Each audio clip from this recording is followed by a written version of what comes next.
Bonjour à tous et à toutes et merci d'être présents avec nous pour ce webinaire du RISIC. On est toujours ravis de vous voir en grand nombre. On est présentement 50 participants avec des gens qui se joignent à nous à toutes les minutes.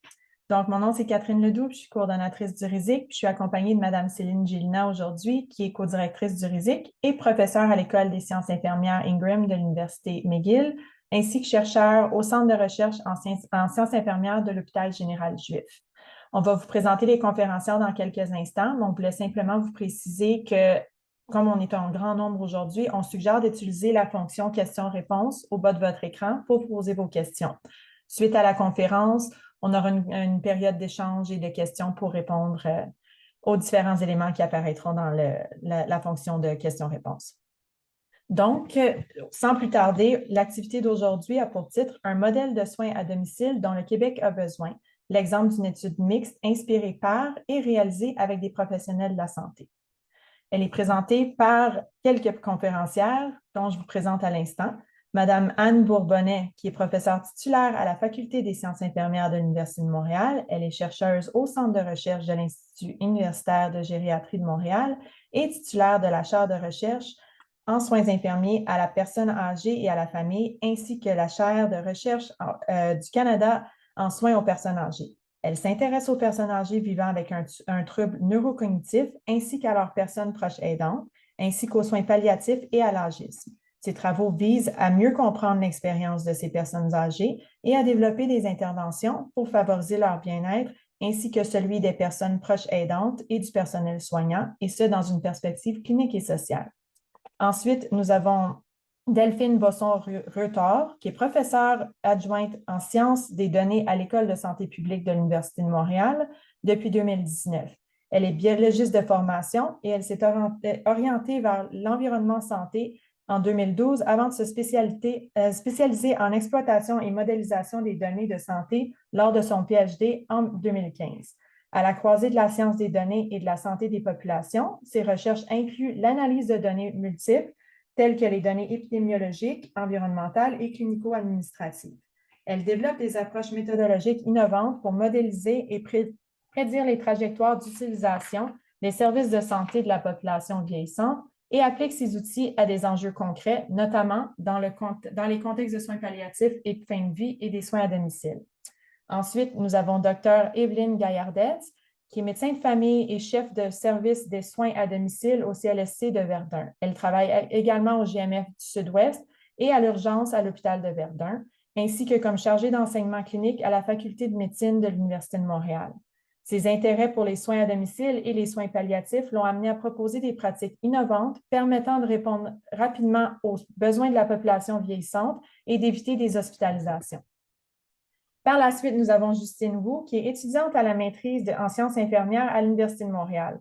Sous la direction d'Anne Bourbonnais, son projet de maîtrise s'intéresse à l'application des bénévoles dans les centres d'hébergement et plus particulièrement à la pratique des infirmières envers les bénévoles dans ce contexte. En parallèle à ses études, elle contribue comme auxiliaire de recherche à divers projets de recherche. Au cours de son parcours universitaire, elle s'est impliquée dans diverses associations étudiantes. À ce jour, elle agit à titre de coordonnatrice à la recherche universitaire au sein de la Fédération des associations étudiantes du campus de l'Université de Montréal, qui représente les intérêts et les droits de la communauté étudiante de l'Université de Montréal.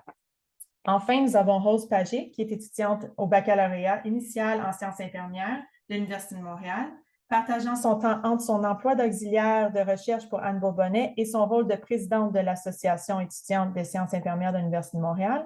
Rose s'intéresse à l'accessibilité aux soins de santé, à la santé des femmes et aux enjeux rencontrés par les communautés autochtones. Sans plus tarder, j'invite les conférencières à commencer leur présentation et on se retrouve à la fin pour la période de questions. Bon webinaire. Merci beaucoup, Catherine, pour cette présentation. On t'a donné plein de grands mots à dire. Et merci aussi à toi, Catherine, et à Céline de nous avoir invités aujourd'hui à présenter le processus, le parcours de ce projet. C'est un projet qui est réalisé par les gens qui viennent d'être nommés par Catherine, mais il y a aussi d'autres membres de l'équipe, dont Jacqueline Rousseau, qui est ergothérapeute et chercheur dans mon centre de recherche à l'Université de Montréal. Il y a Stéphanie Dano, qui est infirmière, Jérôme Leclerc-Loisiel, qui, je pense, nous écoute aujourd'hui, qui est à l'Université Sherbrooke aussi, qui fait partie de l'équipe, Marie Soulière comme travailleuse sociale aussi de l'Université de Montréal. Et il y a Hélène Lefebvre, qui est une infirmière aussi du CLSC de Verdun, qui collabore avec nous, ainsi que différents étudiants qui ont participé au début du projet qu'on a mis en italique. Donc, ce sont tous ces gens qui collaborent à ce projet. On trouvait qu'on était déjà pas mal une grosse équipe pour présenter une conférence, donc on n'a pas invité tout le monde, mais ils sont quand même partie prenante de ce projet. C'est un projet qui est soutenu financièrement par le RISIC, aussi par la chaire de la famille Blanchard pour l'enseignement de la recherche en soins palliatifs de l'Université de Montréal et aussi soutenu par le CIUS Centre-Sud de l'île de Montréal. On n'a pas de conflit d'intérêt à déclarer, sauf le fait que Evelyne Gaillard-Est parmi nous travaille au sein du milieu qu'on a étudié, mais pour le reste, on n'a pas de conflit à déclarer. Donc, l'objectif aujourd'hui pour nous, c'est pas tant de vous présenter les résultats du projet dont les analyses sont en cours, c'est plutôt de discuter du développement et de la mise en œuvre du projet de recherche qui est né finalement de préoccupations qui étaient vécues dans le réseau de la santé, puis de voir un peu comment on a déployé ce projet-là. C'est un projet qui porte sur un modèle de soins à domicile particulier, donc dans un CLSC spécifique, puis on va vous le présenter un peu sous forme de dialogue entre nous. Donc, c'est peut-être moins structuré que d'autres présentations. On s'est organisé, mais c'est peut-être un format un peu différent. Donc, on va se poser des questions et dialoguer entre nous pour partager un peu notre expérience de réaliser ce projet en espérant que ça pourra peut-être inspirer d'autres projets entre autres avec les gens du terrain. Puis à la fin, comme disait Catherine, on pourra répondre à vos questions. Donc, sur ce, je vais donner la parole à Justine qui lance un peu le bloc sur la genèse de ce projet qui est né des préoccupations des personnes cliniciennes. Merci Anne. Donc oui, le projet là, que nous vous présentons aujourd'hui a quelque chose de quand même assez particulier par le fait que c'est un projet qui est vraiment né de préoccupations là, des personnes cliniciennes qui sont directement sur le terrain et qui prodiguent là, des soins à domicile dans leur quotidien. Puis l'une de ces personnes-là, ben, c'est Evelyne que on vous a présentée tout à l'heure et qui travaille au CLSC de Verdun. Mais avant de parler du projet de recherche en tant que tel, j'aimerais bien que tu nous parles, Evelyne, de qui tu es, qu'est-ce que tu fais au CLSC, puis qu'est-ce que aussi le CLSC fait de différent comparativement là, aux autres CLSC qu'on peut avoir là, au Québec. Merci pour ta belle question. On va commencer ça. Alors, qui suis-je? Ben, je suis une humble petite médecin de famille qui pratique en première ligne, comme on l'a dit en introduction, urgence, soins à domicile, bureau. Puis, qu'est-ce que je fais surtout au CLSC de Verdun en soins à domicile? Ben, c'est des soins, c'est de la médecine familiale, c'est de la prise en charge de patients qui sont malades à domicile, puis qui ont besoin d'avoir des soins. Souvent, on est dans l'univers de la gériatrie, de la perte d'autonomie. On parle aussi beaucoup de soins palliatifs. Puis, qu'est-ce qu'il y a de différent dans le CLSC où je travaille? Je pense que c'est plusieurs choses, mais entre autres, la présence d'une équipe médicale. Donc, je sais que dans certains autres territoires, d'autres CLSC, des fois, on parle de déserts médicaux. Il y a comme une absence de médecins sur place.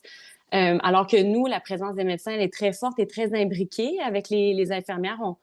On travaille vraiment main dans la main. Donc, on a des médecins en garde 24/7. Fait que ça, c'est particulier de notre milieu. On couvre pour tout le réseau local de soins, le RLS Sud-Ouest Verdun. Fait que notre équipe est un SIAD là, pour soins intensifs à domicile. Puis ça implique non seulement, oui, l'apport important de l'équipe médicale, mais aussi le rôle vraiment rehaussé des infirmières dans notre équipe. On en demande beaucoup aux infirmières et les infirmières nous en demandent beaucoup. Donc, on a des infirmières qui sont chevronnées, qui ont soif, qui veulent donner des bons soins à leurs patients, qui embarquent dans la mission de donner des soins accessibles quand ça va pas bien, quand les patients sont instables, quand ils sont décompensés de leur maladie chronique. Donc, on a cette particularité-là d'avoir une espèce d'agilité pour donner des soins en open access, en accès plus facilité. Puis, on adhère vraiment aussi beaucoup à la vision large des soins palliatifs, un peu copié sur celle de l'OMS, là, où on va définir les soins palliatifs pas juste sur les soins de fin de vie des dernières semaines ou des derniers mois, mais vraiment d'inclure là-dedans toutes les maladies graves incurables dans leurs dernières années de vie pour vraiment accompagner les patients dans leur déclin, puis aussi dans les crises qu'ils vont vivre avec leur maladie chronique. Donc, je ne sais pas si ça répond bien à ta première question, Justine. Oui, tout à fait. Merci beaucoup pour ta réponse. Puis je me demandais à travers toute cette expérience clinique-là, pourquoi en fait tu as souhaité qu'il y ait un projet de recherche qui se fasse sur le CLSC de Verdun? Ouais, en fait, on se fait souvent, on est souvent confronté dans le réseau par rapport aux mêmes enjeux qui reviennent souvent. Les urgences sont pleines, sont congestionnées, la population vieillit, on dirait que tout craque, tout va mal. Puis on semble chercher frénétiquement des solutions. Euh, Puis j'ai l'impression que des fois, il y a plein d'initiatives qui émergent. Tu sais, on a vu dans les dernières années des cellules de crise, puis là, on a réfléchi à plein d'affaires, mais entre autres, je sais pas, des fois, on arrive avec des idées comme l'hospitalisation virtuelle à domicile ou dernièrement, le ministre Dubé parlait des hôpitaux privés pour les personnes âgées. On dirait qu'on cherche beaucoup des réponses, des solutions, puis euh, moi, j'ai l'impression que on a besoin de faire la démonstration euh, d'un modèle qui est pérenne, qui est une solution pour nos urgences congestionnées puis pour notre vieillissement. Puis cette étude-là qu'on mène, c'est vraiment pour faire cette démonstration-là de ça serait quoi le bon modèle pour répondre à ces crises-là auxquelles on fait face, vieillissement de la population, urgences congestionnées. Euh, puis j'ai aussi l'impression qu'on est trop dans l'hospitalocentrisme. On cherche beaucoup les réponses à travers l'hôpital. Puis je pense qu'il faut sortir de l'hôpital, puis penser un peu à l'extérieur de la boîte, puis euh, revenir à un modèle qui est plus collé sur les besoins de la population, qui est plus dans la communauté avec les CLSC. Puis en fait, le problème qu'on voit, c'est que il y a une incompréhension de ce que sont les soins à domicile. Moi, je le vois avec mes collègues médecins quand on parle, puis même au niveau même des gestionnaires, puis j'aurais envie de dire même au niveau du ministère de la Santé, c'est comme si on ne comprend pas exactement c'est quoi les soins à domicile. On parle souvent du programme de soutien à domicile. Euh, fait que je pense qu'on a besoin de définir c'est quoi les soins à domicile, puis de sortir de cette vision-là un peu négative des soins à domicile que je pense que le réseau de la santé a tendance à mépriser ça un peu, alors que moi, je le vois comme la solution à tous nos maux. Euh, Puis aussi, je pense qu'on a besoin d'avoir des indicateurs fiables pour savoir comment s'orienter. Puis en ce moment, ben, on sait que notre ministre de la Santé est très gourmand des chiffres. Il aime ça, consulter ses Power BI, savoir, OK, c'est quoi je sais pas, le séjour moyen, le délai sourcilière à l'urgence. Il y a plein de chiffres comme ça qui lui sont fournis, mais je trouve que les indicateurs sont souvent dénudés de sens, puis qu'on ne s'intéresse pas assez à la qualité des soins. Puis on met pas assez de l'avant l'importance pour les soins aux personnes âgées puis les soins palliatifs aussi. Fait que c'est un peu tout ça, j'ai l'impression, qui se passe dans ma tête quand je me dis, OK, là, je pense il faut faire quelque chose pour mettre des balises, puis essayer de comprendre c'est quoi la patente des soins à domicile, puis qu'on ait les idées plus claires par rapport à un modèle pour nous aider au Québec à s'orienter pour nos politiques futures. Je ne sais pas si, si c'est bien résumé, s'il y a d'autres qui veulent renchérir sur ce que je viens de dire là, parce que des fois, je parle vite, puis Non, c'était parfait, vraiment. Et merci beaucoup pour ta réponse. C'était super intéressant. Puis, à partir là, justement de ta préoccupation, là, je laisserai maintenant là, Rose continuer pour expliquer un peu comment est-ce qu'on a conçu un projet de recherche autour là, de cette problématique. Oui, c'est ça, mais je me demandais, Anne et Delphine, à partir du problème que Evelyne a expliqué, comment est-ce que vous avez fait pour conceptualiser le projet de recherche? Donc, merci Rose. Donc, en fait, premièrement, je peux parler de l'image parce qu'on m'a tout dit qu'il fallait que je parle de l'image. L'image, c'est des pions, puis j'ai marqué formation d'équipe. C'est pas parce que je pense que l'équipe est des pions, c'est parce que je cherchais plus une image où on voyait la composition variée de notre équipe et qui est plus sur un plan complémentaire que hiérarchique. Puis c'est l'image que j'ai trouvée. Donc, juste pour donner le sens à notre image, donc je vais vous parler un peu de comment cette équipe s'est formée.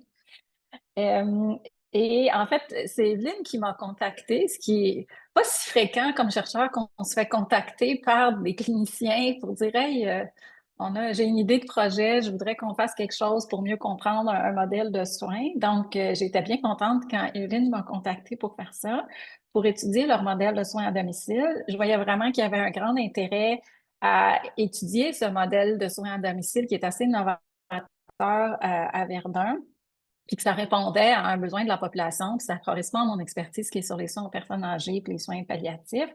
Donc, on a eu des échanges super intéressants, Evelyne et moi, super constructifs. On disait que ça serait intéressant de comparer ce modèle-là avec d'autres modèles de CLSC, de soins à domicile, pour voir si ça apporte une différence, un effet différent, par exemple, sur les hospitalisations, les visites à l'urgence. Donc, d'essayer de voir qu'on pouvait faire aussi les impacts économiques. Donc, on se demandait un peu. Puis plus on discutait, plus moi je me disais, oui, c'est intéressant ça de comparer, mais je ne sais pas trop quoi on va comparer. Parce que plus j'écoutais Evelyne me parler, plus je réalisais qu'il y avait plein de morceaux dans ce modèle de soins à domicile-là que je ne savais pas, que je ne connaissais pas, qui n'étaient pas décrits nulle part, en fait, qui sont dans la tête des gens qui l'exercent.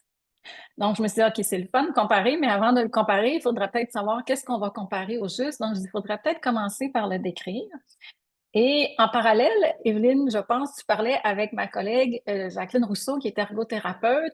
Donc, il y avait comme deux discussions, puis on ne savait pas. Puis à un moment donné, on a réalisé, parce que tu as rencontré à un moment donné dans l'après-midi, moi, puis tu rencontrais Jacqueline après, puis on a réalisé que tu parlais avec les deux, puis que Jacqueline et moi, on est dans le même centre de recherche, puis on travaille ensemble en général. Donc, on a décidé de plutôt faire deux projets, d'en faire plutôt un. Puis Jacqueline était arrivée aussi à la même conclusion qu'il fallait comme décrire. Donc, finalement, on a formé une équipe à la suite de ces discussions-là, entre autres avec Jacqueline et avec d'autres collègues qui s'intéressent aux soins à domicile et aux personnes âgées aux soins palliatifs, dont Jérôme Leclerc-Loisel qui a un intérêt pour les soins palliatifs, les soins à domicile, Maryse qui travaille sur les personnes âgées, Stéphanie qui travaille aussi sur les personnes âgées. Donc, on a créé cette équipe inter, mais à travers tout ça, moi, je trouvais ça intéressant, mais je me suis dit, moi, mon expertise est plus qualitative. Je dis, ça serait le fun si on veut des indicateurs et des chiffres, d'aller chercher une expertise plus en analyse de données. Donc, ce que j'ai fait, moi, c'est que j'ai appelé une collègue de l'ESPOM en me disant, tu connaîtrais-tu quelqu'un qui a une expertise sur de l'analyse de données plus clinico-administrative et puis qui s'intéresse peut-être aux personnes âgées puis aux soins à domicile puis aux soins palliatifs. Je ne savais pas si ça existait, qu'il y avait la combinaison de ces expertises-là. Et on m'a référé à Delphine. Et je me suis fait une nouvelle amie chercheur. J'ai découvert Delphine, puis on a réalisé que finalement, on avait des expertises très, très complémentaires. Puis finalement, au cours de ce projet-là, ben, Delphine et moi sommes devenues les deux chercheuses principales de ce projet qu'on a créé par la suite avec Evelyne et avec d'autres. Delphine, est-ce que tu veux nous parler de ta perspective sur cette création Oui, d'équipe? avec grand plaisir. Merci Anne pour cette introduction. Effectivement, ben, j'ai reçu le courriel, comme tu disais, là, de ma collègue qui m'indiquait qu'il y avait un projet de recherche qui s'intéressait donc aux soins à domicile, aux soins palliatifs, et on cherchait quelqu'un de Canty. Donc ça tombait totalement dans ma cour puisque j'ai effectivement un grand intérêt pour l'exploitation des données clinico-administratives, certes, mais j'aime ça aussi. Enfin, j'aime ça. Je suis intéressée en tout cas au contexte du vieillissement de la population, les trajectoires de fin de vie, mais également aussi donc tout ce qui inclut les soins palliatifs et les soins à domicile. Donc je trouvais que c'était assez complémentaire pour moi ce projet-là. Donc je suis très, comme tu le disais là, je suis très quantitative, donc j'explore les bases de données.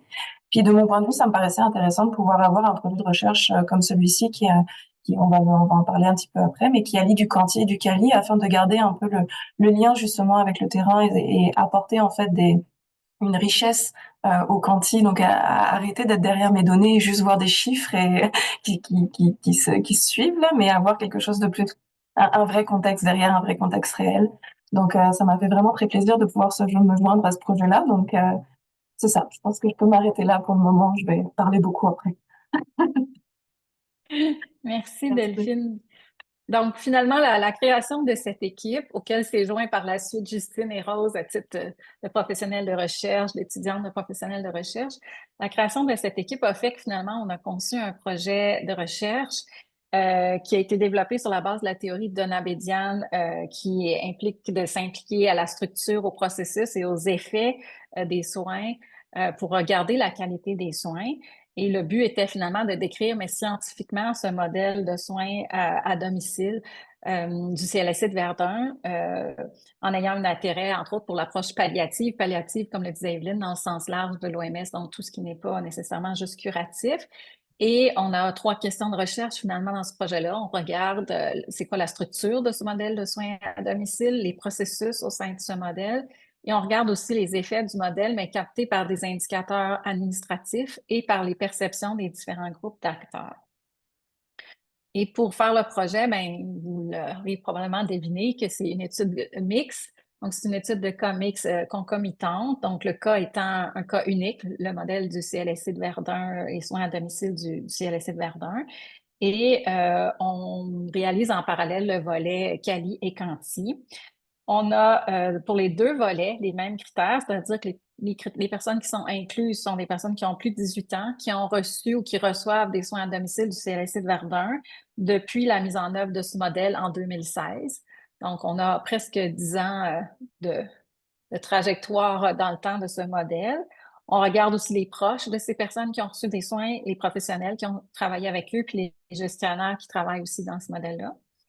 Puis pour le volet qualitatif, et que ça, c'est pour Cali et Canty qu'on a utilisé ces critères-là. Pour le volet qualitatif, bien, on a recruté et rencontré plusieurs personnes de différents groupes, donc des infirmières, des médecins, des travailleurs sociaux, d'autres professionnels de la santé, dont des ergothérapeutes. On a rencontré des personnes soignées, des proches, des gestionnaires. On réalise, en fait, Justine a réalisé les entretiens semi-structurés individuels avec chacune de ces personnes. Elle a un journal de bord et on est en train d'amorcer l'analyse thématique où on regarde aussi les différences entre les groupes. Et on a naturellement le volet quantitatif qui s'appuie sur des documents, mais surtout sur des bases de données des activités du CLSC avec ses différents aspects de structure, processus, résultat, donc les bases de données qui touchent les ressources humaines, les interventions cliniques, les caractéristiques des personnes, puis qui sont analysées par Delphine avec le logiciel R. Et comme c'est une étude mixte, ben, en ce moment, on est en train de développer les 2 volets côte à côte, mais on va intégrer les résultats pour, comme le disait Delphine, pouvoir avoir un éclairage des données quanti aux données quali, mais comment les données quali vont éclairer aussi les données quantitatives.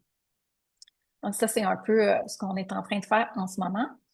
Et je pense que Rose, tu as une question. Oui, ben, je trouve ça super intéressant de voir comment le clinique puis la recherche viennent se compléter ici. Puis ben là, justement, qui dit projet de recherche dit besoin de financement. Donc, je me demandais si vous pouvez me parler un peu du financement, puis vous avez fait quoi après avoir obtenu ce financement-là? Merci Rose. Alors, le financement, ben oui, effectivement, comme tu l'as dit, tout projet de recherche nécessite des financements. Donc, on a tout d'abord commencé en fait avec une revue des écrits, comme tout chercheur, je pense. On fait une revue des écrits pour écrire une demande de subvention, justement. Donc, on avait besoin de faire tout ça. Donc, on a monté un peu une équipe. On était aidé d'un étudiant en santé publique au doctorat. Donc, vous avez vu sur les premières diapositives, donc Saïd, ainsi que des résidents en médecine. Donc, merci Evelyne de les avoir intégrés à cet élément-là. Euh, donc, on a pas mal fait de lecture. Merci Anne d'avoir rédigé des grosses portions du protocole.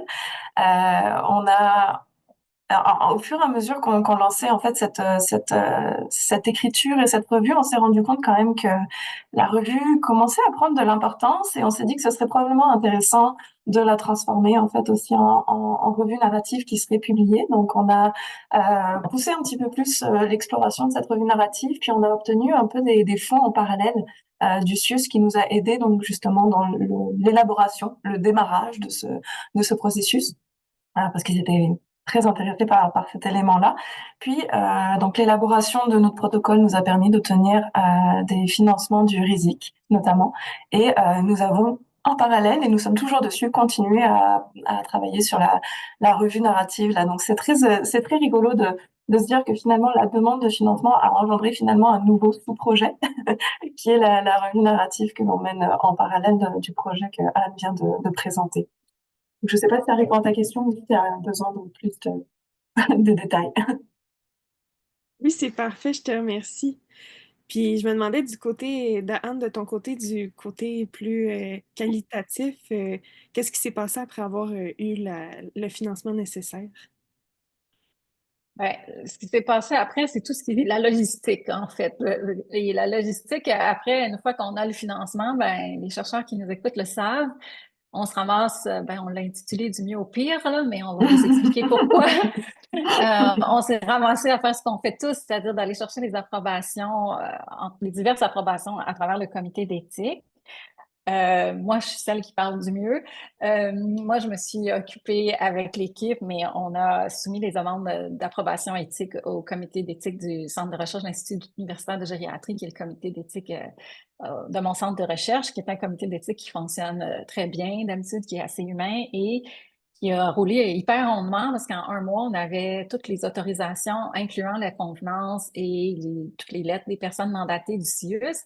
Et une des choses qui a grandement facilité, ben, c'était le fait qu'on avait, le projet émergeait du CLSC dans lequel est situé le centre de recherche. Donc, c'est sûr que c'était un peu difficile pour le CIUS donc c'est une des médecins du CIUS qui nous avait approchés pour faire le projet, qui nous avait donné du financement pour faire la revue des écrits, pour aller du financement, en disant qu'on n'avait pas besoin de les convaincre fort de nous donner l'approbation pour la convenance institutionnelle. Donc, ça a été quand même très, très rondement pour obtenir ces autorisations-là de commencer le travail sur le terrain.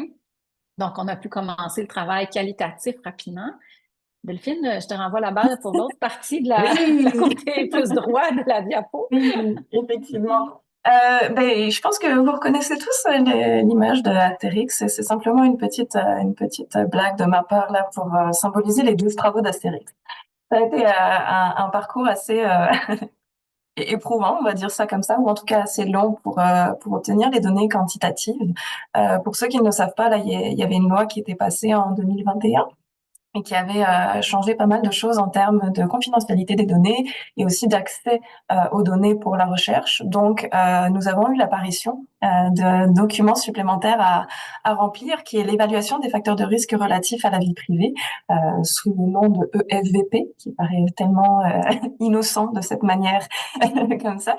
Mais il s'est trouvé en fait que suite à cette mise en place et de ce document assez récente, on est tombé un peu dans le développement pour eux est quelque chose de tout nouveau en fait pour la DQPE, la direction de la qualité, l'éthique et de la performance. Il m'en manque un petit bout, mais je pense que vous le connaissez si jamais vous êtes concerné par ça.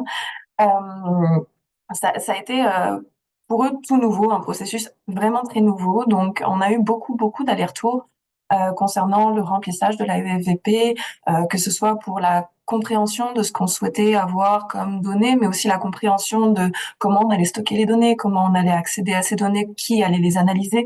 Puis, en fait, il s'est trouvé que pour eux, malheureusement ou heureusement, notre expérience leur a permis de se rendre compte de certains peut-être dysfonctionnement organisationnel par rapport à tout ça. Donc, en parallèle de nous qui travaillions à remplir la EFVP du mieux qu'on était capable, eux aussi réglaient des affaires de l'autre bord, d'un côté de processus, d'organisation, de qui était responsable de quoi. Donc, au final, ce que ça nous a donné, c'est qu'on a contacté de manière informelle au mois de mars 2023 pour obtenir un accord de principe sur l'utilisation des données et l'accès aux données. Et en fait, on est revenu en septembre 2023 officiellement pour démarrer cet accès aux données. La EVP a pu être déposée en décembre 2023, donc ça laisse quand même 4 mois de pas mal de discussions, d'attentes, d'allers-retours par courriel avec les différents intervenants, beaucoup de réunions où on se retrouvait avec différents intervenants auxquels on s'attendait pas, des juristes, des fois des techniciens de l'information, des informaticiens, des personnes de l'éthique, vraiment beaucoup de monde à chaque fois. Qui nous posaient souvent les mêmes questions, mais qu'on voyait qu'il y avait une différence de langage potentiellement entre les chercheurs et les établissements. Donc, ça a été tout un apprentissage pour eux et pour nous d'arriver à travailler sur cette EFVP. Puis, je ne sais pas si vous vous souvenez, mais il y a eu des grèves académiques après par la suite et puis dans les réseaux de la santé en 2024 là. Donc, ça a aussi un petit peu repoussé toute l'affaire. Elle a finalement été validée. Cette EFVP, elle a été ensuite envoyée à la Commission de l'accès à l'information, la CAI, qui, eux, ont un délai maintenant de 30 jours pour évaluer ces EFVP qui sont remplis avec les établissements et qui les valident, en quelque sorte, pour nous dire oui, c'est tout bon. Et donc, une fois qu'on a validé tout ça, on a obtenu les données en mai 2024. Donc, Si on compte notre première prise de contact informelle, ça a pris 13 mois. Si on compte juste à partir du mois de septembre, ça a pris 7 mois. Donc Anne aime bien appeler ça une grossesse assez longue. Je suis assez d'accord que c'était une grossesse assez longue sur ce point-là. Mais maintenant, on a nos données. Puis peut-être ce qui est intéressant à retenir là-dessus, c'est que maintenant, le temps a passé. Donc certains établissements sont bien plus habitués à faire ces ELVP. Mais j'encouragerais les chercheurs à quand même faire très attention, à être très ouverts, très flexibles et très disponibles auprès de ces équipes-là qui travaillent à nous fournir des données dans un processus auquel ils sont pas très habitués puis qui fait pas forcément partie tout le temps de leur tâche.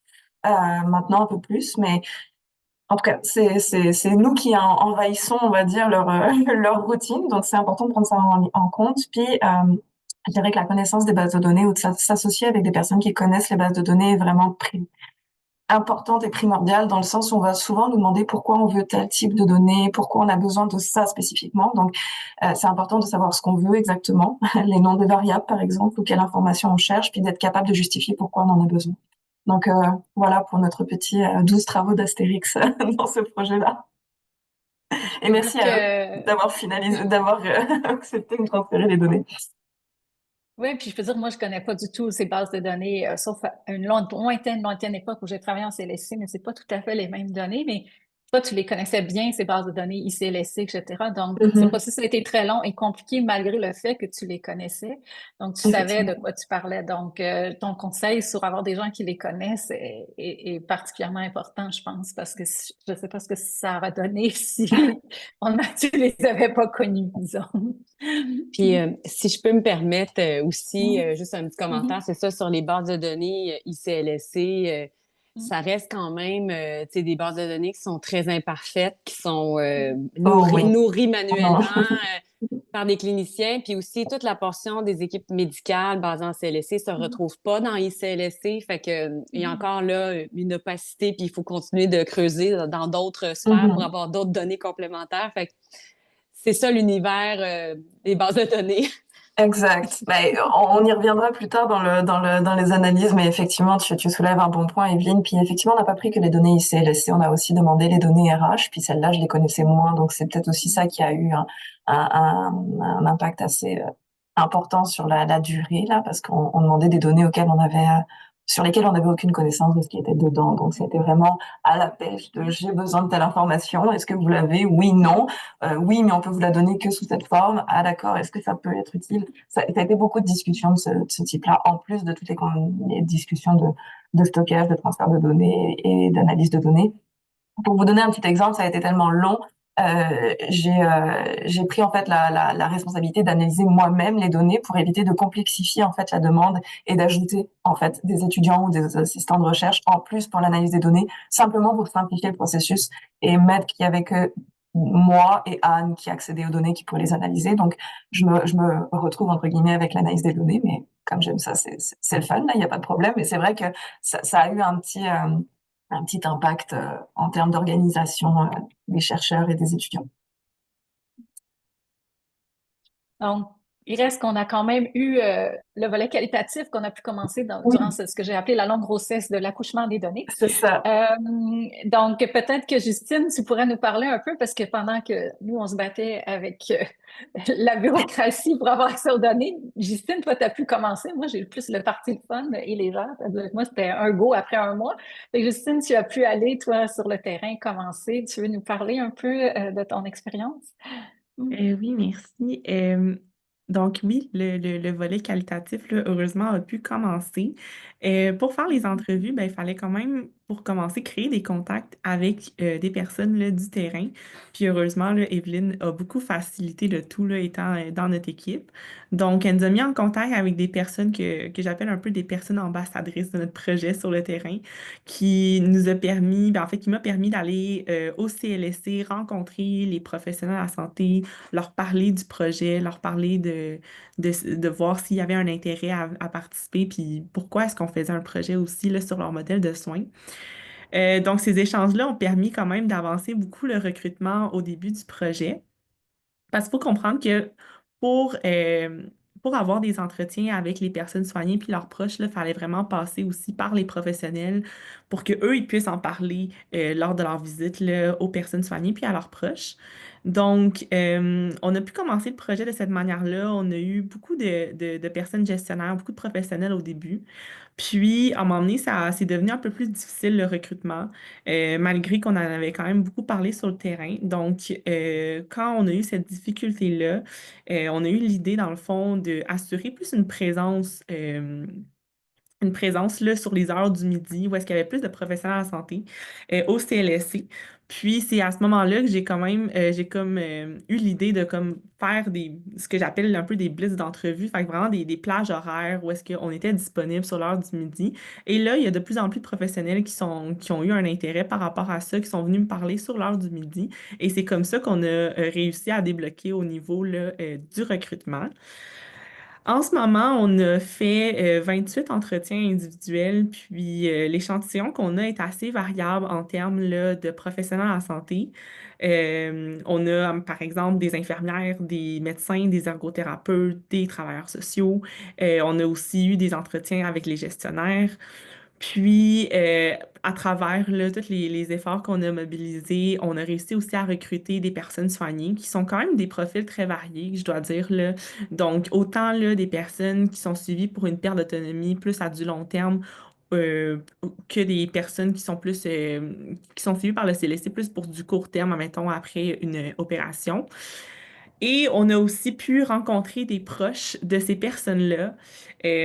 Donc, c'est assez variable aussi, là, côté profil des proches. Là, il y en a que je vous dirais que c'est des proches qui ont perdu leur personne soignée, qui sont décédées à domicile, mais on a aussi des proches qui sont encore là, où est-ce que la personne soignée est encore suivie par le CLSC. Donc, ça a été des perspectives différentes qui ont permis vraiment de comprendre c'était quoi ce modèle de soins.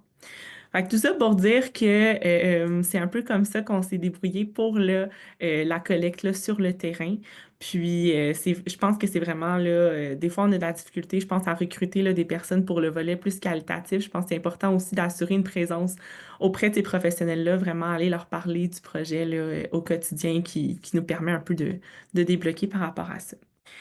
Donc, après là, toute cette grosse collecte de données, Rose, je ne sais pas si tu veux nous parler un peu de qu'est-ce qu'on a fait avec ces données-là par la suite. Mais oui, certainement. Ben dans le fond, après que Justine ait fait ses entrevues, les enregistrements ont été transcrits en verbatim avec Noota. Je sais pas s'il faut que je dise les deux O, mais c'est Noota, qui est une plateforme informatique qui transcrit automatiquement les enregistrements. C'est une compagnie qui est située en France, donc elle est autorisée par le comité d'éthique puisque ça respecte les lois de confidentialité du Canada. Donc ensuite, moi, ce que je fais, c'est que je fais la vérification des transcriptions faites par Nota, puisque même si c'est un super outil qui nous facilite grandement la vie, il y a quand même des mots qui sont pas très bien saisis par Nota. Donc, je m'assure de la justesse des propos qui sont mentionnés par les participants. Puis moi, je dois avouer que c'est un projet que je trouve super enrichissant au niveau personnel, puisque j'écoute directement les témoignages de patients, notamment des proches. Puis c'est comme une expérience un peu, je vais dire, un peu intime. Puis ça vient me motiver aussi à ce que le Québec puisse se doter d'un modèle de CLSC qui réponde aux besoins de la population comme celui qu'on voit à Verdun. Donc ça, c'était ma petite parenthèse personnelle. Mais c'est ça, donc à partir de ces résultats, de ces informations-là qu'on retrouve dans les enregistrements, on peut voir qu'il y a des petits résultats préliminaires. Donc je me demandais, Justine, si tu pouvais nous en parler un peu de ce qu'on observe jusqu'à présent comme résultats préliminaires. Bien sûr. Donc, tantôt, j'ai dit qu'on avait fait 28 entretiens. En ce moment, on ne sait pas encore s'il va y avoir là, d'autres entretiens, mais on va vous parler quand même là, des résultats préliminaires.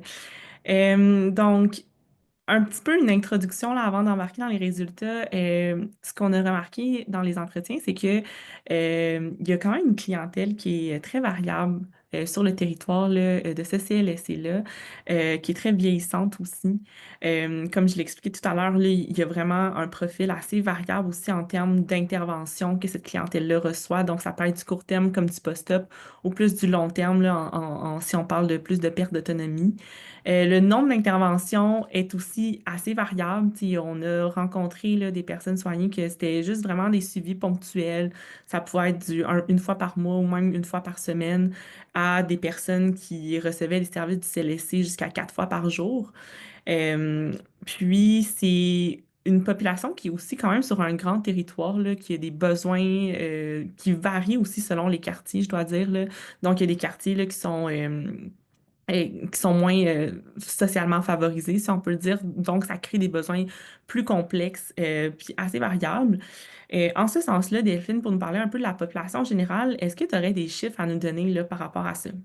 Oui, oui, grand plein. Même si j'ai eu les données assez tardivement et que je suis toute seule à travailler dessus, je me suis plongée un petit peu dans les données, donc c'est effectivement très très préliminaire pour le moment.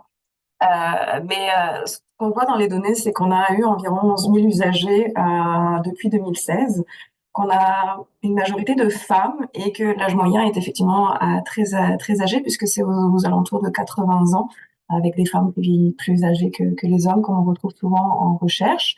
Et à noter qu'on a quand même 90% des usagers qui ont plus de 62 ans. Donc même si notre cohorte incluait des personnes de 18 ans et plus, on a vraiment quand même une grosse proportion d'usagers âgés. Les usagers sont majoritairement suivis pour une perte d'autonomie, environ 40% des usagers. Ils sont aussi suivis pour de la santé physique à court terme, mais aussi du post-opératoire, comme on mentionnait au début, et du soin palliatif à environ 11%. Ce qui est intéressant aussi, c'est de voir que les usagers peuvent être suivis entre 1 an et 8 ans. Donc, il y a des usagers qui sont suivis depuis le début, en fait, de la mise en place du modèle, avec quand même une moyenne de suivi de 2 ans, ce qui n'est pas étonnant non plus, puisqu'on a une population vieillissante. Et généralement, ils ont entre 1 à 2220 interventions. Oui, oui, vous entendez bien, 2220 interventions pour certains usagers, tout simplement parce que, comme tu viens de le dire, Justine, il y a des usagers qui ont des interventions jusqu'à 4 fois par jour. Donc forcément, chaque intervention, ça chiffre vite comme ça. Mais généralement, on a quand même une trentaine d'interventions en moyenne sur leur période de suivi. Et ce qui est intéressant aussi, c'est qu'ils voient beaucoup d'intervenants. Donc, on a en moyenne 7 intervenants qui peuvent intervenir auprès des usagers avec une douzaine d'interventions annuelles en moyenne, donc une fois par mois en moyenne. Donc, je pense que ça fait un peu le tour sur la clientèle, les usagers du SLIS et du CLSC. Merci. Donc, maintenant, je vais vous parler un peu plus là, de tous les soins qui sont offerts en stade régulier là, par rapport à ce CLSC-là. Au niveau là, des résultats, il y a quand même beaucoup de professionnels qui nous ont parlé d'une innovation assez intéressante qu'il y a dans le CLSC que je tenais un peu à vous en glisser un mot, puis c'est ce qu'ils appellent au CLSC des équipes autonomes. Fait que dans le fond, le CLSC, le grand territoire là, du CLSC est séparé en 4 petits territoires, là. Puis, actuellement, les professionnels de la santé sont assignés à un de ces 4 territoires-là pour un peu réduire là, tout ce qui est par rapport au déplacement. Puis, il y a quelques années, si je me souviens bien, je pense que c'était en 2022 ou 2023, là, il y a un projet pilote qui est arrivé sur un de ces 4 territoires-là, où est-ce qu'ils ont implanté des équipes autonomes. Ce que j'entends par équipe autonome, dans le fond, c'est que au lieu que une personne soignée ait un gestionnaire de cas sur son dossier, c'est plutôt une équipe de professionnels qui vont ensemble soigner cette personne-là. Donc, dans cette équipe, on compte là, une infirmière actuellement, une auxiliaire, euh, un travailleur social et deux, trois auxiliaires familiaux. Puis, dans le fond, ce que ça fait, c'est que ben, la personne soignée qui reçoit un peu ces soins-là, ben, ils sont toujours attitrés à cette équipe-là. Puis, cette équipe-là, ça facilite aussi beaucoup leur collaboration là, interprofessionnelle. Par exemple, si l'infirmière se rend compte que telle personne aurait un besoin de voir là, un travailleur social, ben, au lieu de faire une demande et ne pas vraiment savoir c'est qui va prendre en fait cette personne soignée-là, ben, est toujours assurée que c'est le travailleur social de son équipe qui va pouvoir rencontrer la personne, ce qui facilite beaucoup là, au niveau là, qui réduit beaucoup la bureaucratie là, au CLSC. Et ça permet aussi d'intégrer beaucoup la perspective que les auxiliaires familiaux auraient pour cette personne-là, ce qu'on ne fait pas beaucoup malheureusement là, dans les milieux cliniques. Donc voilà, puis les patients ils peuvent avoir plus de proximité aussi avec là, les personnes qui sont dans son équipe. Puis les professionnels permettent aussi là, de pouvoir se regrouper dans des rencontres régulièrement pour un peu faire le suivi de tous les cas cliniques qu'ils auraient là, au sein de leur équipe. Donc, c'est pas mal ça. Je voulais savoir, je ne sais pas, Evelyne, si tu serais à l'aise de nous expliquer un peu comment est-ce que l'arrivée des équipes autonomes sont venues changer un peu tout le travail interdisciplinaire qu'il y a au CLSC de Verdun. Oui, ben, je trouve que tu as dit des choses qui sont vraiment de la musique à mes oreilles, là. Toute cette notion-là de consulter l'auxiliaire familial qu'on appelle des AS, là, mais en tout cas, moi, je trouve que le terme auxiliaire familial est plus facile à comprendre. Qu'on aille consulter chaque maillon de la chaîne, là, parce qu'on est tous égaux dans tout ça, mais d'aller consulter l'auxiliaire familial qui nous dit Hey, moi, ce patient-là, j'étais arrivé ce matin pour lui donner son cabaret, mettre ses bas sports. Il me semble qu'il était soufflé. Tu sais, il me semble qu'il n'est pas comme d'habitude. Il est plus fatigué ou il est plus confus. Puis cette information-là, qu'elle se passe rapidement à une infirmière, puis qu'après ça, l'infirmière puisse rapidement aussi parler, mettons, au médecin de garde. Cette fluidité-là dans la communication dans une équipe, là, ça, c'est vraiment des facteurs clés pour rendre tout le monde plus agile, plus rapide dans la mise en place des services appropriés puis des soins appropriés aux patients aussi. Mais c'est ça, tu sais, les équipes autonomes, je pense que le gros avantage de cette structure-là, c'est dans la prise de décision, des prises de décision qui peuvent se faire plus rapidement, que la réflexion se fasse en équipe pour savoir comment, c'est quoi les services qu'on met en place, puis comment, on ne fait pas des requêtes écrites, là, mais on décide en gang que ce patient-là, il a besoin d'un lit électrique, puis il a besoin d'avoir 4 visites par jour, puis nanana. Donc, c'est vraiment un beau travail d'équipe. Puis, je trouve que ce que ça permet, c'est de se coller à la réalité du terrain, qui est celle de notre population vieillissante malade, qui connaît de l'imprévisibilité beaucoup, puis des crises à cause de leur maladie chronique, je ne sais pas, l'emphysème, l'insuffisance cardiaque, puis donc qu'une équipe puisse ensemble prendre acte rapidement de ce qui se passe, puis se revirer sur un dixaine, là. Je trouve que c'est ça un peu le concept de l'équipe autonome, puis pour moi, c'est essentiel que cette équipe autonome-là sache qu'elles ont toujours accès aussi à un médecin qui est de garde pour venir vraiment aller chercher tous les ingrédients pour que le gâteau lève. Merci, c'est une belle image. Puis justement, tu parlais que les équipes avaient beaucoup, c'est ça, d'autonomie dans le fond, dans les prises de décision. Je trouve que c'est vraiment un aspect qui est beaucoup ressorti aussi là, dans pas mal tous les entretiens que j'ai eus. Puis les professionnels l'apprécient aussi beaucoup, cette autonomie-là. Ce qui est ressorti aussi par rapport aux effets, c'est que les professionnels, ben, en ayant plus de stabilité dans les équipes, ils trouvaient aussi que c'était plus facile aussi pour les personnes soignées de toujours savoir, en fait, ben, c'est qui mon infirmière, c'est qui mon infirmière auxiliaire qui va venir faire telle chose, c'est qui mes auxiliaires familiaux. Donc, en ce sens-là aussi, pour les familles et même là, les personnes soignées, c'est beaucoup plus facile d'assurer un suivi, puis de savoir qui se référer s'il y a une problématique là, au cours de leur situation de santé. Ça élimine beaucoup aussi le travail administratif, comme je disais, parce qu'on n'a pas besoin nécessairement de faire des requêtes pour voir pour les autres professionnels. On peut juste aller voir directement là, son collègue dans son équipe, puis en discuter là, de vive voix pour voir qu'est-ce qui peut être fait pour aider la personne. Puis, côté des gestionnaires, ben, les gestionnaires laissent beaucoup aussi la créativité puis l'autonomie là, à ces personnes-là. Donc, voilà. Delphine, je me demandais, là, peux-tu nous donner quelques chiffres par rapport là, au SAD régulier, même si on n'a pas nécessairement des données qui sont directement spécifiques là, aux équipes autonomes? Oui, effectivement. Ben, comme tu viens de dire, on n'a pas de données spécifiques aux équipes autonomes, mais comme je suis acharnée, je suis en train de fouiller dans les données pour voir comment il est possible de faire le lien entre un usager et potentiellement les différents intervenants qui arrivent. On est d'accord qu'on est sur des données confidentielles, donc je ne suis pas capable d'identifier spécifiquement une personne ou autre, mais j'ai son code anonyme, donc je serais potentiellement capable de trouver le pool, si je peux me permettre, d'intervenants qui interviennent pour un usager. Mais en tout cas, détailler un petit peu ou donner le portrait du SAD régulier, on a quand même eu de plus de 340 000 interventions durant la période d'études, donc c'est quand même assez énorme.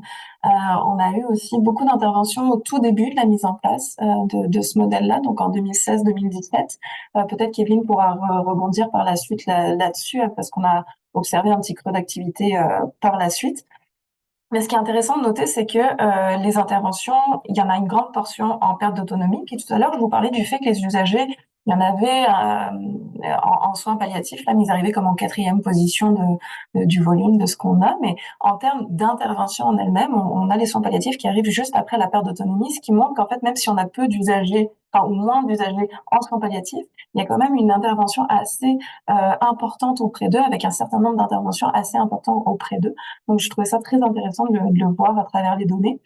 Puis, ce qu'on pouvait voir aussi, c'est que ces intervenants étaient quand même très, euh, très avec une expertise assez variée dans le sens où ils intervenaient dans les différents profils d'intervention. Donc, on parlait de perte d'autonomie, mais il y a des soins palliatifs, je parlais de post-opératoire, de santé physique, il y a aussi les services psychosociaux.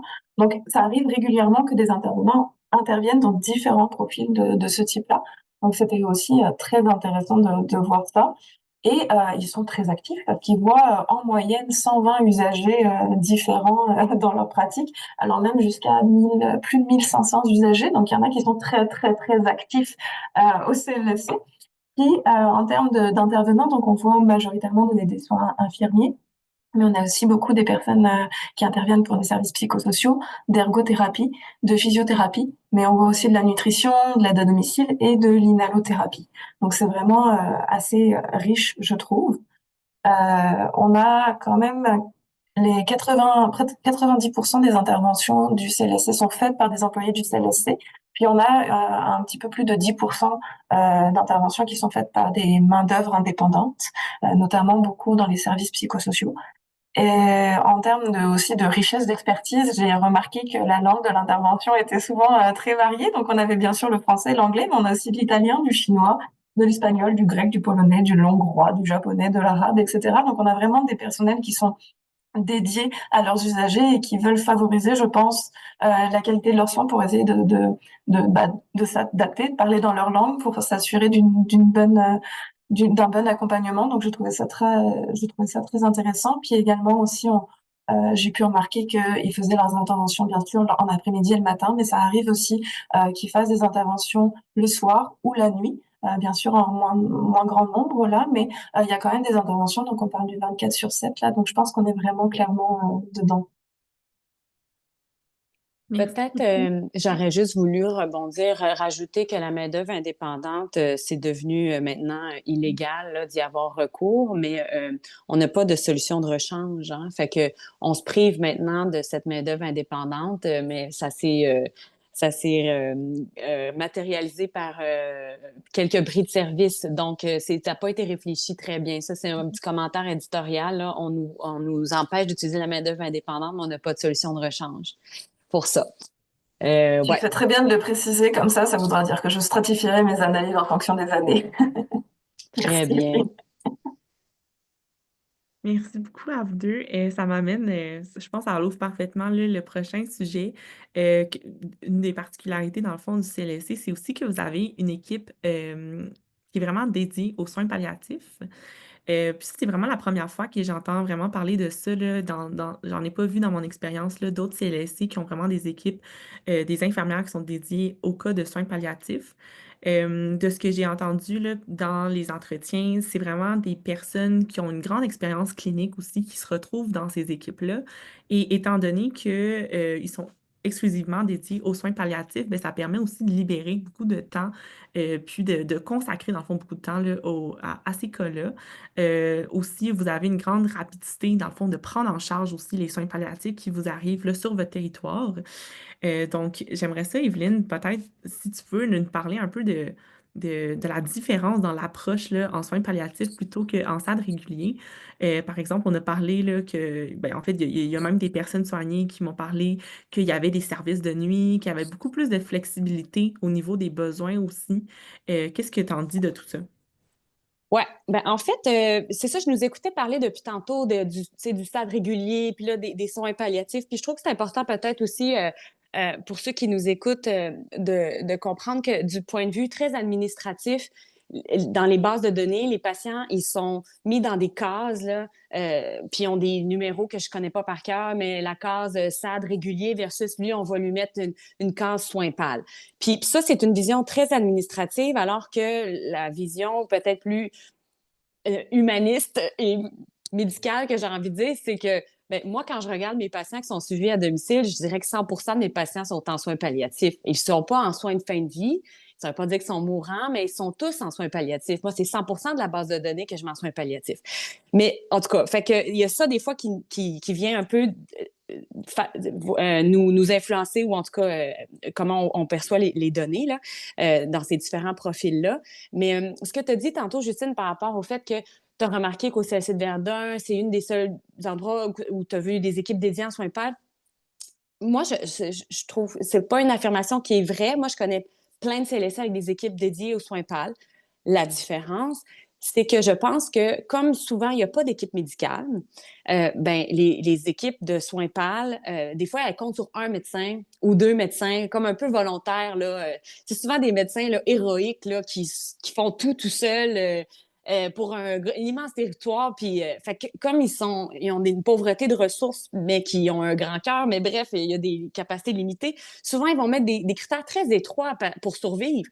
Fait qu'on va dire, ben oui, nous, au CLSC XYZ, dans un territoire de Montréal, ben nous, on va se limiter juste là, vraiment aux patients qui ont un pronostic de moins de 3 mois, qui veulent mourir à la maison, qui ont un niveau de soins D. Fait qu'ils mettent des critères très, très, très étroits pour survivre, dans le fond, parce qu'ils ont peut-être juste un médecin. Fait que peut-être la différence, c'est que dans notre équipe, vu qu'on a c'est une équipe forte médicale, qu'on est présente avec nos infirmières, on travaille étroitement ensemble, ben, on est très généreux dans nos soins. On les met tous les patients sur notre garde 24/7. On les voit tous. On leur offre toute cette vision, ces soins-là, dans cette vision-là de soins palliatifs intégrés.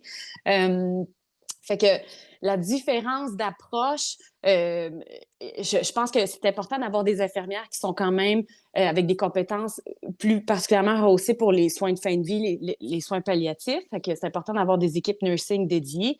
Mais sinon, pour moi, 100% des patients qui soient classés SAD régulier ou soins pâles, tous ces patients-là bénéficient de la même garde 24/7 médicale. Fait que la différence, c'est plus au niveau peut-être de comment les infirmières avec leurs ICASI s'organisent pour intensifier les services quand le temps est venu, surtout pour des patients, par exemple, qui sont en fin de vie.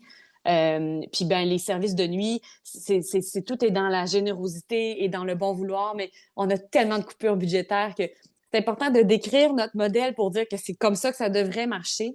Après, la réalité est que comme on se fait couper l'herbe sous le pied puis qu'on n'a plus accès au budget d'avant ni aux ressources privées, ben c'est ça, on arrive de moins en moins à faire ce qu'on faisait dans les années précédentes. Fait d'où l'intérêt de décrire ce modèle-là avant qu'il disparaisse, parce qu'il est en danger. Voilà. Ben, merci beaucoup pour cette nuance-là. Puis cette précision-là, là, c'est quand même assez important là, pour nous aider à comprendre là, le contexte là, de l'étude. Puis dans le fond, une autre particularité du CLSC, si je peux dire, c'est que vous avez aussi une équipe de SAD soins aigus que vous appelez. Donc, dans le fond, il y a dans votre structure organisationnelle des infirmières qui sont exclusivement dédiées à répondre à des besoins là, plus aigus. Par exemple, là, si on a une exacerbation de la MPOC ou quelque chose là, ou une exacerbation d'une insuffisance cardiaque. Fait que vous avez une ligne spécifique pour les SAD aigus puis vous faites beaucoup d'enseignements auprès là, des patients en stade pour vraiment leur dire ben, de ne pas hésiter à appeler cette ligne de service-là si jamais ils voient une détérioration par rapport à leur état de santé, mais qui ne nécessiterait pas nécessairement une entrée là, à l'urgence. Donc, vous avez des infirmières, c'est ça, qui font l'évaluation à domicile. Puis ensuite de ça, on m'a parlé que ces infirmières-là pouvaient appeler directement là, votre grosse équipe de médecins pour obtenir déjà sur place des prescriptions, puis commencer des traitements là, de manière quand même assez très efficace. Là, vous les prenez en charge, je pense, en dedans de 24 heures, si je me souviens bien. Puis, ça, c'est vraiment aussi là, possible grâce à une grande confiance que vous avez entre les médecins puis les infirmières. Puis Evelyne, je t'enverrai la balle pour me dire un peu plus, c'est quoi les soins qui sont normalement là, offerts à l'urgence, mais qu'au CLSC, c'est possible de l'offrir à domicile, puis comment est-ce qu'elle est, cette collaboration-là, entre les infirmières puis les médecins? Oui, en fait, c'est ça ce que tu as décrit qui est notre SADAIGU. C'est intéressant de comprendre que c'est comme un peu du genre de sans rendez-vous populationnel, mais c'est nous qui allons chez des patients qui sont en perte d'autonomie, qui sont pas capables de se rendre, par exemple, en clinique pour consulter. Donc oui, on a un hotline, on a une espèce de ligne cellulaire dédiée, comme tu le disais. Puis cette ligne-là, ben, on veut que tout le monde la connaisse, autant à l'hôpital, dans les GMF, dans les pharmacies, que nos patients qu'on connaît. Mais il faut comprendre aussi que on veut aussi s'occuper des patients qui sont pas connus. Ça nous permet de faire du repérage. Donc, même si les clients sont pas connus du SAD, on aime bien être appelé pour eux. Puis, justement, ça nous permet d'augmenter notre captation des besoins de soins palliatifs sur le territoire souvent. Puis, juste aussi, c'est intéressant de comprendre que notre ICACI, l'infirmière gestionnaire là, de l'équipe de SADAIGU, c'est la même que pour les soins palliatifs parce qu'il y a beaucoup de chevauchement dans la façon de faire ces soins aigus-là et les soins palliatifs, souvent, on est dans la même intensité puis on est souvent dans des traitements qui se ressemblent beaucoup. Pourquoi? Parce que ben, les patients, dans le fond, si on décide de ne pas les envoyer à l'hôpital, il y a du triage qu'on fait beaucoup, mais c'est que souvent, c'est parce qu'on est dans ces soins proportionnels-là de la fragilité. Donc, on est moins dans des thérapies très interventionnistes, très agressives. Le patient, s'il a besoin d'avoir un pacemaker, une chirurgie, bon, on l'envoie à l'urgence. Il nous appartient plus, entre guillemets. Donc, fait que c'est ça, c'est toute la discussion du niveau de soins qu'on fait avec le patient, le triage qu'on fait avec lui. Puis c'est vraiment, c'est précieux de pouvoir collaborer avec les infirmières là, qui font toute l'évaluation, puis qui souvent se déplacent rapidement au chevet, puis ils vont examiner le patient, appellent le médecin. Fait que ouais, il y a une grande confiance là, entre les médecins et les infirmières pour qu'on puisse assumer ce genre de service-là à la population. Fait que va sans dire que au niveau des effets là, que les SAD aigus peuvent offrir, c'est vraiment d'éviter les hospitalisations là, pour les personnes soignées qui désiraient, dans le fond, rester à la maison là, au lieu de se rendre à l'urgence. Puis aussi, au niveau du travail des équipes soignantes, ben, étant donné qu'il y a une ligne en même temps pour gérer des urgences cliniques, mais ça permet aussi de décharger là, les professionnels en SAD régulier par rapport à à des imprévus cliniques qu'ils pourraient le rencontrer là, au niveau là, de leur horaire. Puis, Exact, c'est c'est ça. Puis ça. quand même répondre à des urgences assez rapidement. Fait que ça permet un peu les deux, là, ce que je trouve un peu extraordinaire là, dans tout ça. Mais c'est tellement pas compliqué dans le fond parce que ce qu'on a fait finalement, c'est qu'on a dédié une ou deux infirmières, idéalement deux, mais après ça, c'est difficile, à s'occuper des cas plus urgents, puis d'aller voir les patients instables, les soins aigus. Donc, on n'a pas eu besoin de réinventer grand-chose. On s'est juste doté d'une équipe spécialement dédiée pour ça au niveau nursing, par exemple. Mais la garde médicale, elle reste elle est présente pour l'ensemble du SAD régulier, soins pâles, SAD aigu. Ça ne change pas. C'était pas très compliqué. Puis, ben, merci beaucoup là, pour toutes ces informations-là. Delphine, je pense que tu avais aussi un peu, là, sans avoir des données précisément sur les soins, les soins en stade aigu, tu avais aussi des petites données là, par rapport aux soins palliatifs. Je ne sais pas si tu aimerais ça nous en parler un peu. Exact. Ben, en fait, je vais vraiment faire du pouce sur ce que disait Evelyne tantôt, là, sur le fait que c'est vraiment très administratif, cette histoire de soins palliatifs versus perte d'autonomie, là. Puis c'est quelque chose qu'on perçoit énormément dans les données clinico-administratives de la base du CLSC. C'est quelque chose que j'ai vu dans mes autres projets de recherche et que je revois encore maintenant. Parce que comme je vous le disais tantôt, là, il y a une grande proportion des interventions qui sont faites en perte d'autonomie. Et on a un certain pourcentage quand même de soins palliatifs avec un certain nombre d'usagers là, mais en fait, ce qui est intéressant, c'est quand tu parlais, Justine, de l'équipe dédiée aux soins palliatifs, ben, j'aurais pu avoir la sensation de les avoir trouvés dans la base de données parce que j'ai trouvé 13 intervenants qui avaient fait uniquement des interventions avec un profil soins palliatifs. Mais Ça, c'est quelque chose qu'on va discuter, puis c'est l'intérêt du qualitatif. Est-ce que 13 intervenants, ça fait du sens? À quel moment? À quelle époque? Puis moi, ce qui m'a marqué surtout, c'est que ces 13 intervenants auraient fait comme 77 interventions pour toute la période, ce qui me paraît vraiment très limité par rapport à ce qu'on sait du CLSC de Verdun. Donc, en fait, ces interventions-là, on les voyait beaucoup associées à des tumeurs. Puis on sait que au Québec, là, pour avoir la catégorie soins palliatifs, il faut avoir un pronostic vital engagé. Puis on comprend que c'est complètement différent sur le terrain en fonction de l'expertise médicale et des compétences des intervenants. Donc, en fait, ici, on voit vraiment la friction entre le côté légal et le vrai côté terrain qui se produit dans les données avec justement euh, cette... euh, cette activité en soins palliatifs qui n'est pas forcément représentée dans sa totalité à l'échelle des bases de données CLSC. Puis généralement, ce qu'on fait en tant que chercheur quand on exploite les bases de données, c'est qu'on inclut toujours les pertes d'autonomie justement parce qu'on sait que en pratique,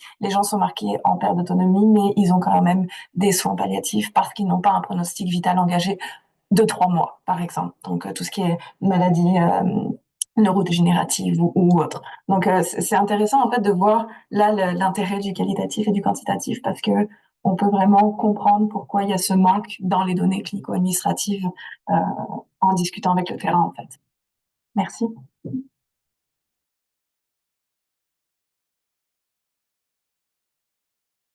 Donc, pour résumer, là, je pense que vous avez vraiment une pratique là, qui sont assez innovantes au CLSC. Vous avez aussi une culture organisationnelle qui est beaucoup orientée vers les besoins là, des patients puis de leur famille.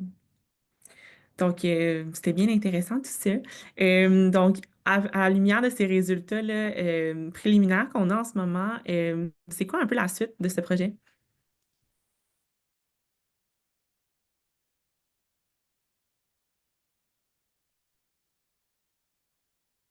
Je vois que le temps passe, fait que je me dis qu'il va Oui, peut-être falloir qu'on abrège. J'ai vu Catherine oui, qui est apparue, fait que je me suis dit, oula! oui. Peut-être que je peux juste Vas-y, continuer donc, je vais juste continuer sur les données à la limite, Anne, si ça te va, parce que oui, comme je viens d'en oui, parler, tout à fait. juste, je pense que d'un point de vue de perspective du projet, là, il va falloir que moi, de mon bord, je continue à explorer les bases de données, que j'explore les bases de données RH et que je discute Mhm.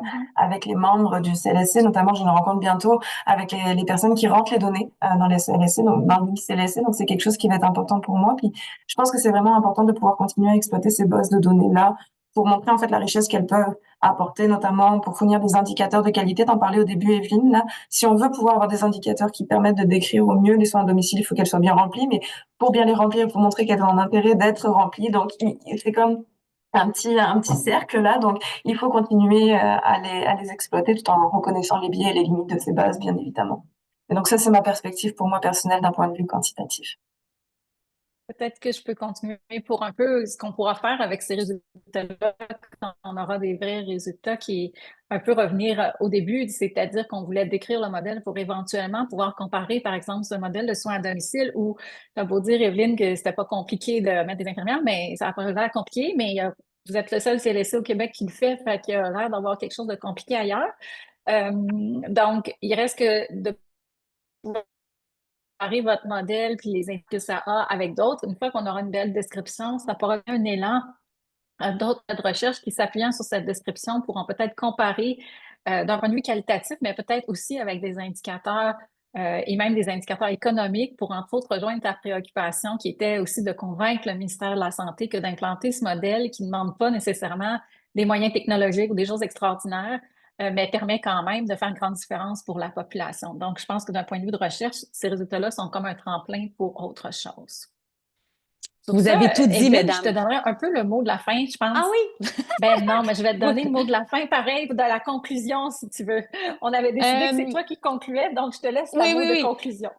OK. Ben, rapidement, c'est ça. Moi, je voulais juste dire que comme clinicienne, j'avais pas nécessairement le réflexe d'aller vers la recherche.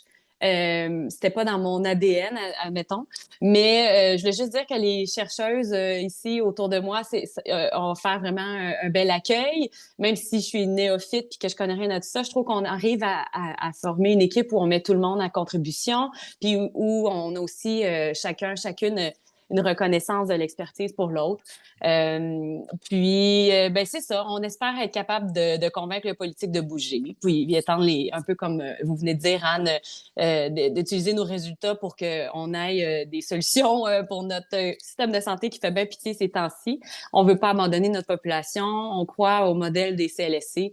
On croit au modèle de proximité bien développé, bien étudié. Là, donc, c'est ça notre mission en ce moment. Puis voilà, je pense on peut s'arrêter ici pour notre discussion de groupe puis passer après à la période de questions s'il y en a qui en ont.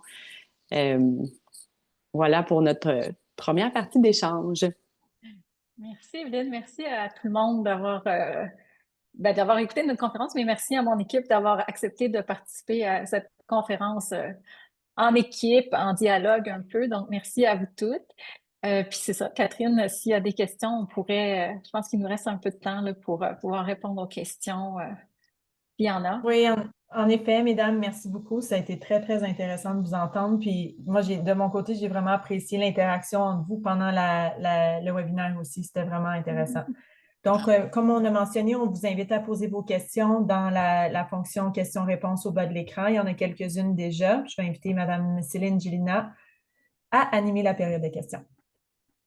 Merci beaucoup, tout le monde. Merci, Catherine. Effectivement, moi aussi, j'ai beaucoup apprécié là, le format de la présentation, les interactions, les échanges. Là, c'était très riche. Puis, c'est un bel exemple aussi de voir comment une idée qui vient de la clinique se développe via un projet de recherche. Puis, la force aussi d'avoir une équipe interdisciplinaire avec différentes perspectives et expérience. Donc, c'était vraiment très, très intéressant. Donc, étant donné le temps, je vais regarder les questions que nous avons reçues. Donc, ben, il y a deux questions en fait. Là, je vais les poser ensemble. Il y en a une qui est un peu plus rapide là, à répondre. Là, puis là, je me rappelle plus là, si vous aviez mentionné ces professionnels-là. Mais est-ce qu'il y a des ergothérapeutes dans vos équipes? Et puis l'autre question, c'est comment faites-vous pour justifier auprès du CLSC d'avoir accès à une intensification des soins dans le contexte de compression budgétaire? Oui, je vais répondre rapidement à la première question si on a des ergots. Je pense que le programme de soutien à domicile est pas mal pareil partout au Québec, dans tous les CLSC. D'après moi, là, ça se ressemble beaucoup. C'est la même palette de professionnels qui sont le même genre de postes qui sont offerts, ergo-physio, TS, infirmière, des AS. Là où, c'est ça, la différence qu'on voit chez nous et aussi quand même un peu ailleurs de plus en plus, là, heureusement, c'est la présence d'une équipe médicale. Puis que là, ben, de par le fait d'avoir accès à un diagnostic, un pronostic, un niveau de soins, mais là, on est capable de changer des plans d'intervention. Puis donc, c'est là où on arrive avec une révélation de dire, ben, ce patient-là, par exemple, il a besoin d'avoir des soins de confort, des soins de fin de vie. Puis ça, ben, ça vient du CLSC. C'est pas le CLSC qui attend la référence de l'hôpital, qui attend la DESI. Donc, c'est nous-mêmes qui allons être proactifs pour donner les soins que le patient a besoin en temps réel sans être en mode passif puis d'attendre que l'hôpital nous demande quoi faire. Donc, c'est sûr que quand les gestionnaires reçoivent des fameuses DESI, là, des références de l'hôpital, puis que l'hôpital liste tout ce qu'ils ont besoin, là, pour le congé, on veut que vous administrez l'héparine, on veut un lit électrique, puis on veut ci, ça. On dirait que le CLSC obéit facilement, dit oui, on va faire ça pour notre hôpital, c'est très gentil. Puis quand ça vient de la base, au sein même des équipes, c'est vrai qu'on a l'impression des fois que il y a une rigidité administrative, puis il faut qu'on se batte plus. Puis là, on est en coupure budgétaire. Fait que honnêtement, la clé du succès, c'est vraiment je pense, d'avoir des médecins qui peuvent défendre la voix des patients, des médecins avec des infirmières aussi, mais faut se battre, surtout ces temps-ci, parce qu'on a un contexte budgétaire très, très, très difficile. Mais dans le fond, ce qu'on fait, c'est qu'on se colle à la clinique du patient. Le patient, s'il est instable, si à la lumière de l'évaluation clinique qu'on fait, si c'est ça les services qu'il a besoin, mais c'est ça qu'il faut qu'on se batte pour mettre en place pour le patient. Donc, c'est pas tout magique, mais je pense qu'il faut que ça soit clair que c'est ça le modèle de base au CLSC pour maintenir à domicile les patients jusqu'à leur fin de vie. Je ne sais pas si j'ai répondu là, assez bien à la question parce que c'est quand même assez délicat de dire comment on fait pour intensifier des services alors qu'on n'a plus d'argent. Oui, mais en même temps, il faut se coller aux besoins des Exact. clientèles. Puis Oui. je pense que vous avez bien mentionné l'importance du rôle d'advocacy en C'est tant que ça. professionnel de la santé. C'est bien Exact. dit. Oui. Merci beaucoup. On a beaucoup de félicitations. Les gens ont beaucoup apprécié votre présentation. Donc, encore une fois, un grand merci. Quelqu'un qui demande, avez-vous une idée à peu près quand les résultats seront disponibles? Euh, On est en train d'analyser, pas vite, mais doucement, les résultats qualitatifs. Les données quanti étaient difficiles à obtenir, mais ça analyse peut-être un Ouais. peu plus vite que. Puis on va voir, on a 28 entrevues de faites en ce moment au Cali. On va avancer Ah, c'est l'analyse pour beaucoup. voir aussi Ouais. si on compte. C'est beaucoup, mais on avait prévu un peu plus. Fait qu'on va probablement vérifier après ces 28-là si on a besoin d'aller peut-être aller chercher des données un peu supplémentaires. Fait qu'on n'est même pas certain si on a fini. Mais avec 28, on trouvait qu'on avait un bon bassin pour commencer à analyser, un gros bon bassin pour commencer à analyser, avoir une Oui. idée. Donc, on a du financement avec la Chaire Blanchard encore pour 1 an. Fait que ça va au moins prendre 1 an, je dirais, avant qu'on aille quelque chose de plus avancé comme résultat au minimum. Puis après, ben, on va sûrement diffuser tout ça pour Il y ceux qui aura sont peut-être la intéressés. Vous revue, pourrez, la non, revue qui peut-être dans la sortira revue un peu avant. ouais, la revue des écrits va sortir avant. C'est vrai, on va publier la revue des écrits probablement cet été. Donc, oui, fait n'hésitez pas, ceux qui sont intéressés, à nous réécrire dans 1 an, 1 an et demi pour avoir les résultats finaux de ce projet. Excellent. Ben, un immense merci encore à vous toutes pour cette belle présentation. On va clore là-dessus. Euh, donc, juste pour vous informer, le prochain webinaire, c'est le 20 mars, donc c'est la semaine prochaine. Et le titre, c'est Co-création et mise en œuvre d'un programme multimodal de préadaptation en oncologie pour les patients et leurs proches. Et ben, il est possible de vous inscrire via le site du RISIC. Donc, encore une fois, un grand merci à nos présentatrices, à toutes les personnes qui ont assisté au webinaire, puis une belle fin de journée. Merci. Merci beaucoup pour votre présence. Merci. Merci. Merci beaucoup.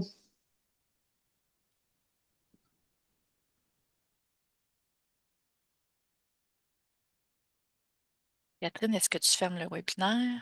Oui, je le ferme maintenant. OK.